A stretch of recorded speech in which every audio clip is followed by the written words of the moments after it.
তাৰিখে সেবাৰ ৱেবছাইটত এনসাৰ কি প্ৰত্যেকটো প্ৰশ্নৰ উত্তৰ কি হোৱা উচিত তাকো আপোনালোকে চাব পাৰিব অৰ্থাৎ ঘৰতে বহি মইনো কিমান নম্বৰ পালো OMR চিটখন হাতত উলিয়াই লওক এনসাৰ কি লগত মিলাই চাওক আৰু দৰাচলতে আমাৰ যিমানেই অসুবিধা নহওক কিয় নৱ প্ৰজন্মক এটা স্বচ্ছ পৰীক্ষা দিয়াটো আমাৰ সকলোৰে দায়িত্ব বছৰত এটা দিনত 2 ঘণ্টা 3 ঘণ্টা সময় ইন্টাৰনেট সেৱা বন্ধ থাকিও আমি যদি 11 লাখ পৰীক্ষাৰ্থীক আত্মবিশ্বাস দিব পাৰো যে সমাজে আপোনালোকৰ কাৰণে চিন্তা কৰে সমাজে এটা স্বচ্ছ পৰীক্ষাত বিশ্বাস কৰে তাতকৈ আৰু ডাঙৰ কথা কি হ'ব পাৰে মই স্বচ্ছতাৰ কথা কৈছিলো আজি মই স্বচ্ছতাক আৰু এখোপ আগুৱাই লৈ যাব খুজিছো তৃতীয় বৰ্গৰ এডিআৰই পৰীক্ষা সমাপ্ত হ'ল এতিয়া মই এটা নতুন কথা ক'ব খুজিছো 27 তাৰিখে সেবাক আপোনালোকে আবেদন কৰিব পাৰিব মাত্ৰ 50 টকা দি যে আপোনালোকে যিখন OMR চিট লিখিছিলে সেই OMR চিটৰ এটা ফটোকপি আপোনালোকক লাগে বুলি অৰ্থাৎ আপোনালোকে লিখি থৈ অহা OMR চিটখন 27 তাৰিখৰ পৰা সেবাৰ কাৰ্যালয়ত আবেদন কৰি সেবাই তাৰ ধুনীয়া বিজ্ঞাপন দিব কেনেকে এডভাৰটাইজ কেনেকে আবেদন কৰিব লাগে আপোনালোকে সেন্টাৰত জমা দি থৈ অহা OMR চিটটো এইবাৰ আপোনালোকে 50 টকা জমা দি সেবাৰ পৰা লৈ আহিব পাৰিব ফটোকপিৰ খৰচ 50 টকা ঘৰত লৈ আহি OMR চিটটো এইবাৰ আপোনালোকে পৰীক্ষা কৰিব পাৰিব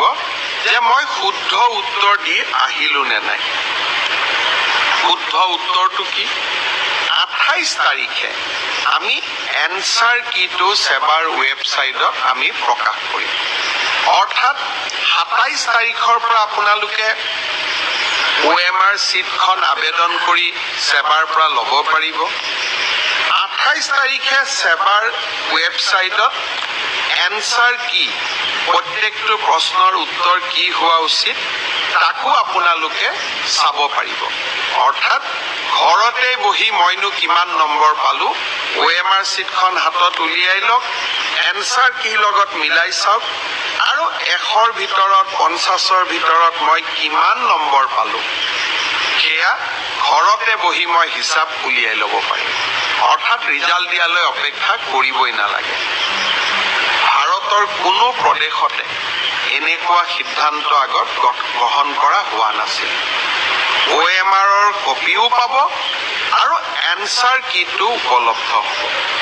এতিয়া আৰু এটা আমি স্বচ্ছতাক আৰু এখোজ আগুৱাই লৈ যাব খুজিছো এনসাৰ কিটো আপোনালোকে চালে চাই পেলাই মনত খুদুৱনি লাগিলে যে এইটো প্ৰশ্নৰ এইটোতো উত্তৰ নহয় উত্তৰটো বেলেগহে হ'ব লাগিছিলে 500 টকা দি আপোনালোকে সেবাক জনাব পাৰিব যে আপোনালোকে প্ৰস্তুত কৰা উত্তৰটো ভুল হৈছে উত্তৰটো আচলতে পঞ্চপাণ্ডৱৰ তৃতীয়জন সন্তান ভীম নহয় অৰ্জুন সেবাই ভীম বুলি এনসাৰ কিট লিখিলে আপোনালোকে শুদ্ধ কৰি দিলে সেবাক যে আপোনালোকৰ এনসাৰ কিটো ভুল আচলতে পঞ্চপাণ্ডৱৰ তৃতীয়জন অৰ্জুন অৰ্থাৎ আপোনালোকে সেবাক এটা ভুল শুধৰাই দিলে তৎকালীনভাৱে সেই 500 টকাটো আপোনালোকে উভতাই পাব 500 টকাটো আমি এই কাৰণে ফিজ লৈছো নহলে সকলোৱে এনসাৰ কিটো ভুল বুলি হাৰাশাস্তি কৰাৰ ৰাস্তাও ল'ব পাৰে যাতে হাৰাশাস্তি কৰাৰ ৰাস্তা নলয় সেইবাবে আমি এটা 500 টকা ল'ম কিন্তু যদি আপোনালোকৰ পৰামৰ্শ শুদ্ধ হয় আমি সেই 500 টকাটো উভতাই